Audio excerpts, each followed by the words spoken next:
Inilah strategi saya, mengundang mereka semua. Oh iya benar ya. Terima kasih. Semoga film ini tadi juga sempat berapa kali saya ngelihat kalian ada yang ketawa, ada yang sempat surprise ya, ada seseorang itu ya.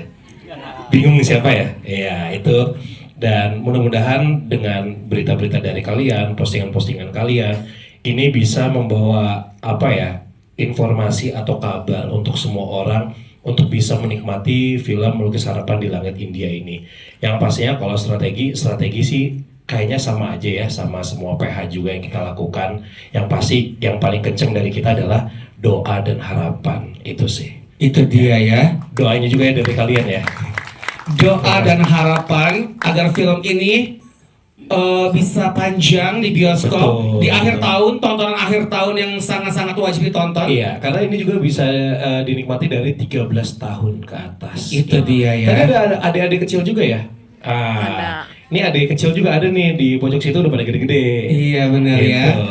Ada Uli, Emir dan juga Devi ya. Iya. Kecil. Oke, terima kasih Kak Fadi. Itu saja ya. Nah, sebelum kita melanjutkan, kita akan memanggilkan satu cash lagi yang akan hadir di tengah-tengah kita. Boleh kita berikan tepuk tangan. Raul, Angeli, tahu nggak nih? Tahu kan ada Raul, Angeli dan Tina dulu, ya kan? Film Kucu-Kucu Tahe ya tuh, ini Pak Raul nih, Angeli kan. Angeli udah tomboy sekarang, udah pangkas rambut ya. Oke. Pak Raul, apa rencana distribusi untuk film ini ke depannya? Dan apa hanya untuk market di bioskop saja? Atau ingin ekspansi meluas ke negara-negara lain? Mungkin tayangannya ini mungkin di Malaysia, India juga gitu. Bagaimana nih Pak Raul menjawabnya? Thank you semuanya for coming. Untuk distribution kita maunya di bioskop dulu, apalagi tadi teman-teman udah nonton, ini film musikal banget ya, enjoy nonton di bioskop dengan sound system. Tapi after Indonesia mungkin kita akan ke Southeast Asia juga ya, Malaysia, Wow. mungkin Singapura dan lain sebagainya. Terus mungkin kita lagi usahakan untuk ke India juga mungkin ya, biar ada something new juga di India gitu. Ya mungkin itu sih. Kita doakan bersama-sama ya. Semoga film ini ramai ditonton tidak hanya di Indonesia, namun tadi seperti yang Pak Raul katakan ke Southeast Asia, and then ke negara gongnya lah, negara Indianya langsung ya, gitu. Thank you Pak Raul. Ke sebelahnya boleh mic-nya, ini dia nih sebelahnya, sang sutradara kita. Nah ya, Pak Emil yang katanya mendirect film ini ada beberapa pertanyaan nih kepada Pak Emil nih ya. Yang pertama, bercerita tentang mimpi ya, ada nggak dipend lagi. Oh ya, relevan dengan generasi sekarang, itu pertanyaan pertama. Dan pertanyaan kedua, mengapa memilih culture Minang dan India di film ini? Ada dua pertanyaan Pak Emil, monggo dijawab. Ya, Assalamualaikum warahmatullahi wabarakatuh. Waalaikumsalam warahmatullahi wabarakatuh. Terima kasih rekan-rekan pers, media, wartawan yang sudah menyempatkan waktunya untuk datang untuk menghadiri premier film sederhana kami. Terima kasih. Menjawab pertanyaan pertama langsung aja ya. Sebenarnya kan ini classic story, cerita yang menurut kami ya, sepanjang perjalanan sejarah film ya, cerita-cerita seperti ini pasti akan selalu ada. Tentang cinta segitiga, pencarian seorang anak terhadap orang tua. Nah, itu hal-hal yang mungkin akan selalu diceritakan sampai kapanpun juga. Jadi kita menganggap bahwa formula ini seharusnya formula yang sederhana dan sangat gampang diterima oleh audiens penonton kita. Itu yang pertama tadi ya. Itu yang kedua apa, bro? Kenapa memilih culture Minang dan India? Culture Minang, ya betul. Hmm. Pertama sebenarnya ini trigger by set ya. Kita waktu itu ceritanya lagi kita develop, kita lagi tulis ceritanya, kita udah nentuin setnya. Setnya kenapa ke Kerinci? Kerinci ini unik. Jadi saya cerita sedikit. Kerinci itu ada di perbatasan Sumatera Barat dan Jambi. Tapi mostly orang yang berada di sana adalah orang Padang, perantauan orang Minang, karena Kerinci itu lebih dekat ke Padang daripada ke ibu kota Jambi sendiri. Jadi culture-nya jadi agak unik. Nah, kita tertarik waktu itu bukan hal itu, karena Kerinci bagus, Gunung Kerinci itu indah, kota sungai penuh itu sangat indah, tapi kenapa orang nggak pada mau syuting di sini ya? Nah, kita syuting di situ. Dan kita juga pengen menampilkan bahwa titik-titik eksotis Indonesia itu kan nggak hanya selalu di film-film yang mungkin selama ini ada, entah itu di Danau Toba atau di mana gitu loh. Nah, banyak titik-titik yang menarik di Indonesia yang sebenarnya harus kita expose.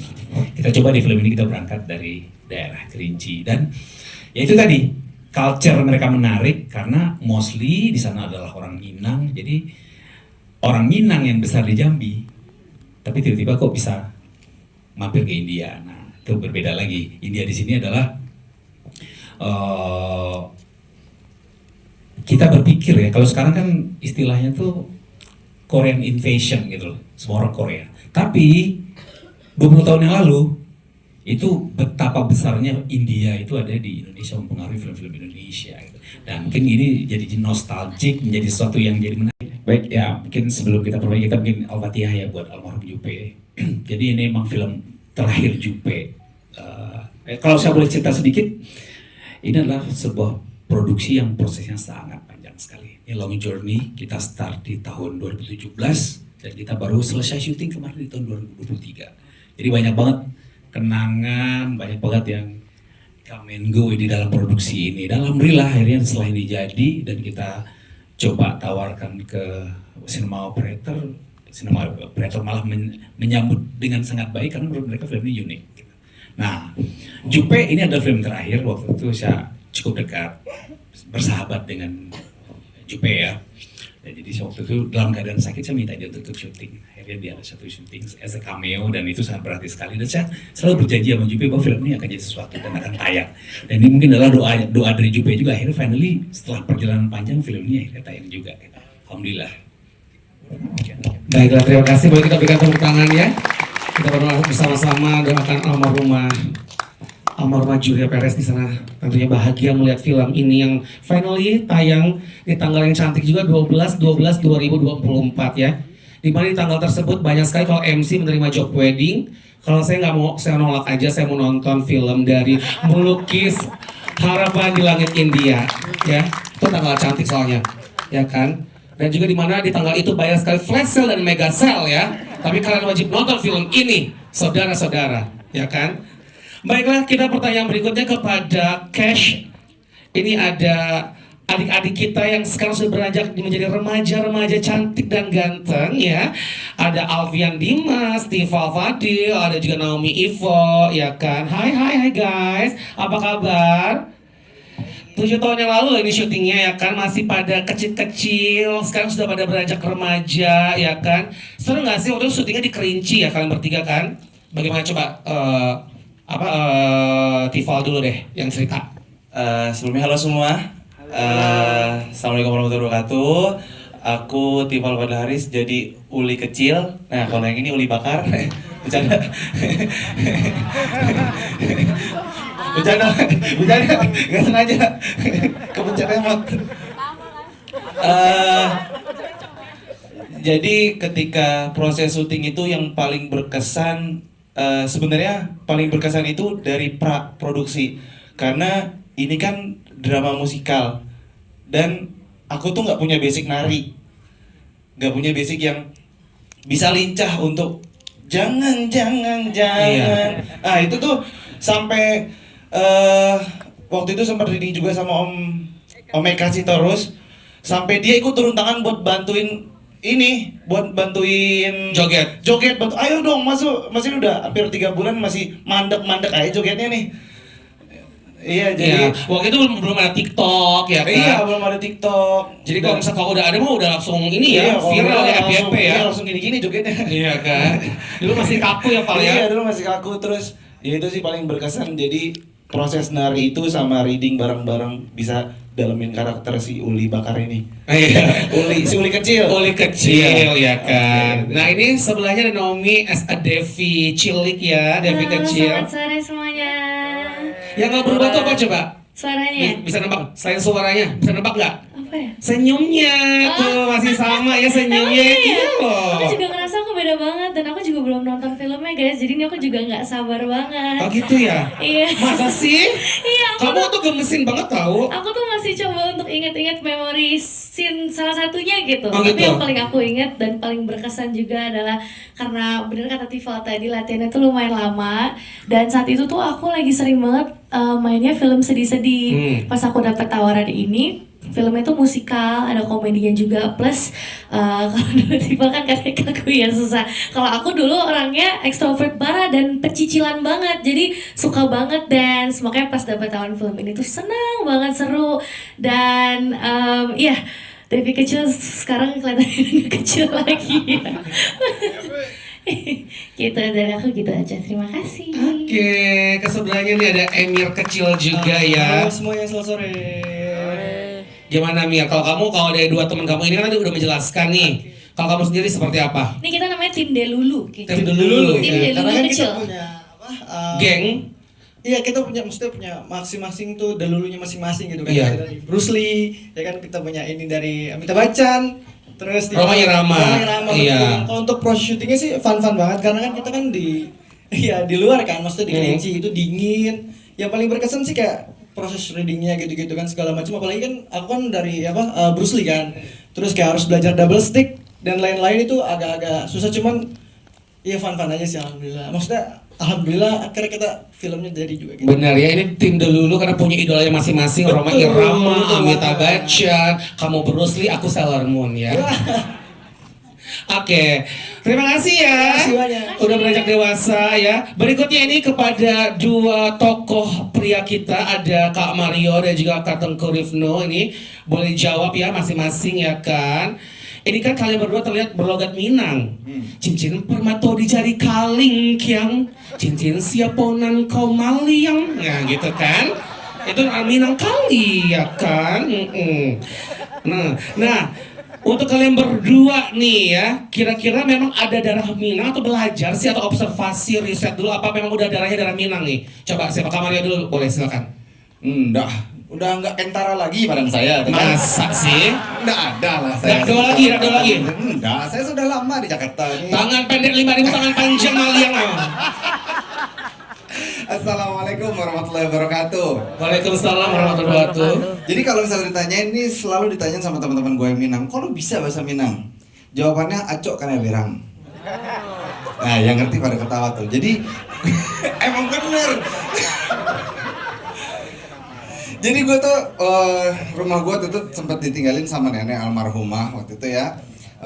Karena nyokap adalah anak tertua dan almarhumah ini memang apa ya istilahnya kayak yang dituakan lah. Jadi keluarga udah tinggal nenek doang, nenek tinggal di rumah. Jadi setiap gue dari kecil tuh anaknya baik banget ya, suka bikin ulah gitu ya. Jadi suka memberikan perhatian pada orang tua supaya orang tua apa perhatian. Nah, pas lagi apapun yang gue lakukan itu biasanya kena omel sama nyokap gue gitu. Karena ada aja lah pecah lah, inilah itulah, patah segala macam. Nah, udah diomelin, abis itu diomelin lagi sama nenek gue. Nah, diomelin yang pertama pakai bahasa Indonesia, yang kedua pakai bahasa Minang. Nah, yang pas bahasa Minang gue pikir, gue gak ngerti, ini kan ya cuek aja. Tapi setelah itu, kalau gue gak ngerti, nyokap gue ulangin lagi, jadi 3 kali gue diomelin kan. Semenjak itu gue memutuskan, gue harus bisa bahasa Minang.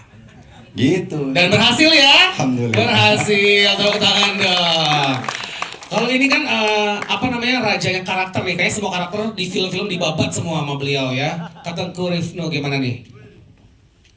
Assalamualaikum warahmatullahi wabarakatuh. Waalaikumsalam warahmatullahi wabarakatuh. Oh itu bahasa Minang ya? Iya, benar nggak sih? Makanya itu juga bingung dikoreksi, benar nggak bahasa Minang nggak tadi? Yang mana? Assalamualaikum. Enggak, yang kita syuting. Iya Minang. Oh iya. Minang. Karena itu Kerinci perbatasan antara Minang dan Padang, Sumatera Barat, ya kan? Iya benar. Filmnya banyak banget soalnya kan. Kalau aku sih sebenarnya gini ya, yang jelas ketika dapat satu karakter, misalnya itu Minang, Jawa atau apapun itu tanggung jawabnya itu bukan lagi gimana supaya saya bisa memainkan karakter itu, tapi gimana supaya saya lupa bahwa saya ternyata Minang gitu. Iya. Nah kalau di sini sebenarnya agak berjarak ya, tapi syukurnya di lingkungan kita kan sering banget itu teman-teman yang tadi tangan panjang. Tangan pendek 5.000, tangan panjang maliang gitu kan. 5.000 tangan panjang maliang. Kalau kuping apa bahasanya? Apa? Kuping Talingo. Nah, ini talingo dijawab langsung ya. Nah, aku lahir di Pematang Siantar, Molo Adong Dang Dingdong, dan suku Aceh. Jadi agak berjarak, tapi syukurnya lingkungan. Dan syukurnya selama di sana itu karena kita itu kayak liburan ya. Kayak liburan, dan saya setiap hari ke sungai mencari batu cincin, dan juga di situ ya kan batu cincin, cari batu cincin terus aliran ini emas. Dan sambil mencari batu cincin, sambil berdoa mudah-mudahan dapat segepok emas gitu. Katanya tai yang lewat gitu. Ya berarti memang belum rezeki gitu. Tapi di sana itu benar-benar sampai aku itu bisa beli rumah kerinci bareng sama Atika, tapi nggak nyampe sini gitu cerita. Itu benar-benar di sana itu kita liburan dan happy banget. Dan saya juga tahunya di sana itu empek-empek yang asli itu di mana ternyata, terus keindahan alamnya. Jadi mudah-mudahan energi yang kita dapatkan selama syuting waktu itu bisa sampai ke penonton dengan baik. Dan juga ini bisa jadi box office di perfilman kita. Amin ya, terima kasih Kak Tengku. Ini tadi jawaban yang sangat kece. Kalau misalkan memang aktor tuh memang begitu ya, tadi saking banyak film tuh harus melupakan karakter yang di film sebelumnya ya, karena kontrak makin banyak ya. 2025 ada spoiler nggak berapa film tadi Kak Tengku? Banyak. Saksikan di bioskop kesayangan Anda. Jangan lupa 12-12 ya. Ini dulu nih. Iya ini 12-12. Flash sale, mega sale 12-12. Iya kan? Oke. Berikutnya untuk ini nih Kak Fajri ya. Kak Fajri Mambutu. Ini fun fact-nya. Selain beliau main di film ini, beliau juga seorang produser juga ternyata di film ini ya. Terlibat juga ya di film ini ya. Luar biasa. Gimana tuh Kak Fajri? Untuk membagi fokusnya, main iya, jadi cash, jadi produser juga iya di film ini. Monggo. Oke, Assalamualaikum warahmatullahi wabarakatuh.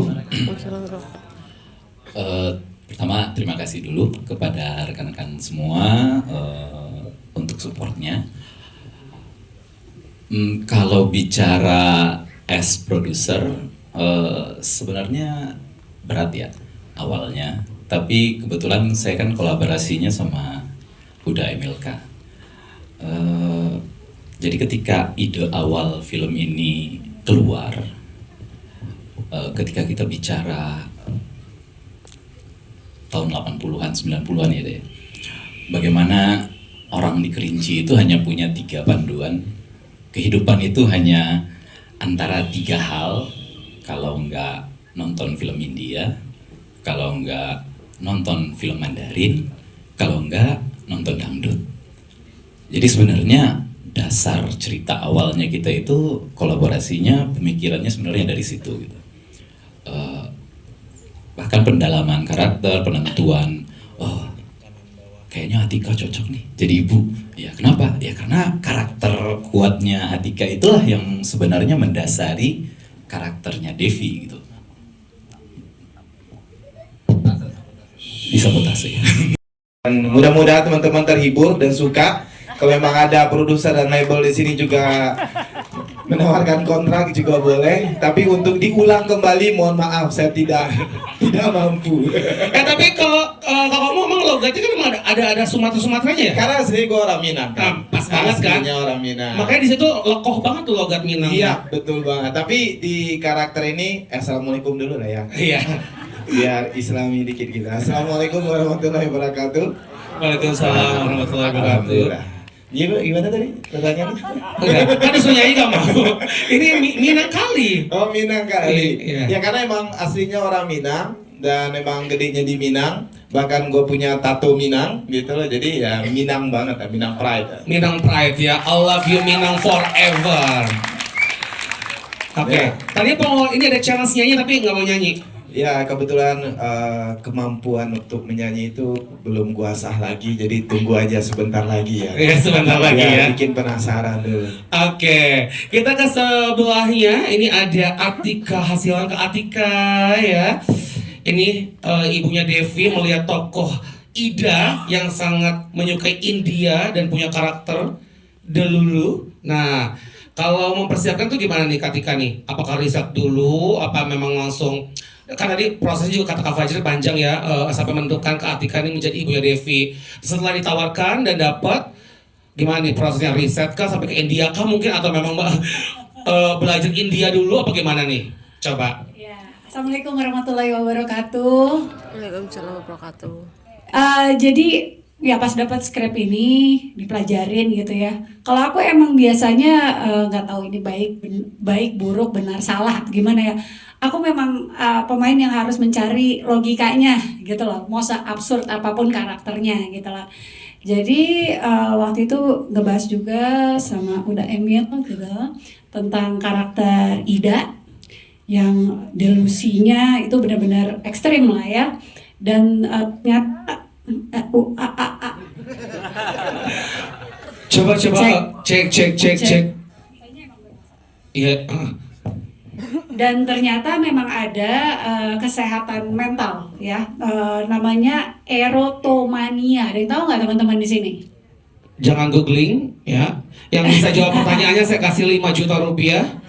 Karena kita Siapa yang tahu? Ayo, ada yang tahu nggak? Yang bisa jawab 5 juta rupiah. Siapa yang tahu erotomania itu apa? Gitu deh. Erotomania itu apa? Benar, ini 5 juta. Tadi saya baru dapat telepon dari Bank Senturi mensponsori film ini. 5 juta.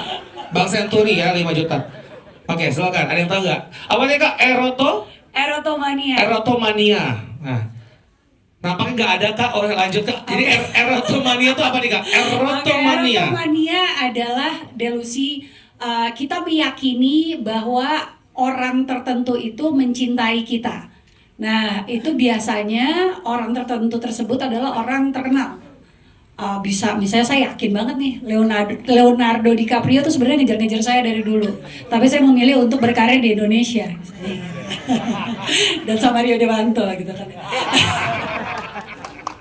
Nah, tapi bisa sampai nggak pernah berubah ya Bu ya. Ibu Mas saya Anastasia ya. Di film ini kan tentunya Anda memerankan sebagai Devi dewasa. Bagaimana mempersiapkan diri untuk mendalami karakter ini, dan apakah ada kesamaan antara Mas Sayu dan Devi? Nah, coba ya. Silakan dijawab Mas Sayu Anastasia. Assalamualaikum semuanya. Waalaikumsalam warahmatullahi wabarakatuh. Terima kasih sudah datang dan sudah mensupport film Melukis Harapan di Langit India. Ngejawab pertanyaan tadi, apa persamaan ya? Ya, apa kesamaan Mas Sayu dan juga karakter Devi? Tapi sebelumnya mendalami karakternya seperti apa? Ya, tentang Devi ini, karakternya. Riset dulu kan, kalau tadi kan Kartika juga sampai, apa namanya tadi? Bukan mempelajari apa kan namanya?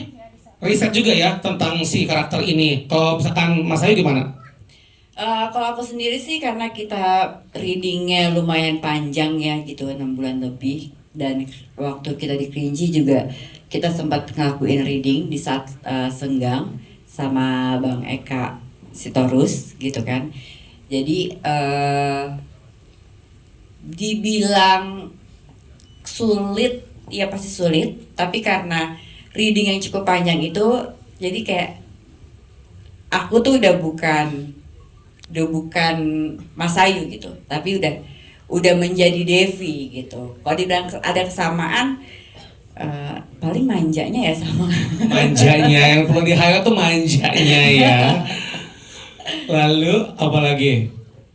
Sulit nggak bagi Mas Ayu memerankan film ini? Yang susah itu bagian nari-nari ya, karena pas disuruh nari tuh aku kaku banget. Nah pertanyaannya, suka India nggak? Apa? Suka India Oh nggak? dulu suka banget. Suka banget, malah dulu kan pernah pas Syahrukh datang kan gitu kan. Itu pengen banget ketemu, cuma pas 2 kali Syahrukh datang ke Indonesia, kebetulan emang lagi di rumah sakit terus gitu. Dan jadi, pas ini dapet syuting ke India pula gitu kan? Akhirnya kita foto depan rumah Syahrukh ya. Di depan rumahnya aja ya? Cuma kayak hai gitu dadah gitu. Karena memang itu rumah yang sangat viral di seluruh dunia ya? Iya. Oke. Dan tentunya sekali lagi perasaannya film ini tayang akhirnya setelah perjalanan panjang. rasanya kayak apa ya? Kayak lagi hamil terus melahirkan gitu. Plong Ketemu gitu ya. anaknya gitu. Iya, lega plong gitu ya. Iya gitu, karena ini bener-bener kayak film yang bikin aku belajar acting lebih lagi tuh jujur di film ini. Oke, tepuk tangan dong teman-teman ya. Kita beralih ke Queen dulu deh. Queen, hai Queen. Ini juga kan kamu soundtracknya film ini. How do you feel? Pastinya aku happy dan seneng banget. Kebetulan aku juga udah lama banget gak nyanyi kan. Keseringannya itu nari India, cover lagu, pasti diajakin lagu ngisi soundtrack film Melukis Harapan di Langit India ini. Excited banget, kayak ada film kayak gini, mau dong. Apalagi kan aku Bollywood lovers banget ya dari kecil banget. Oh ini para Bollywood lovers semua di situ ya? Iya kan tuh. Iya pasti happy banget. Happy banget ya. Oke. Nah selain Queen juga ada satu penyanyi senior kita. Ini yang perlu di highlight ya kalian ya Gen Z ya kan. Ini nih sudah hadir sejak lama. Idola aku juga Teh Dia.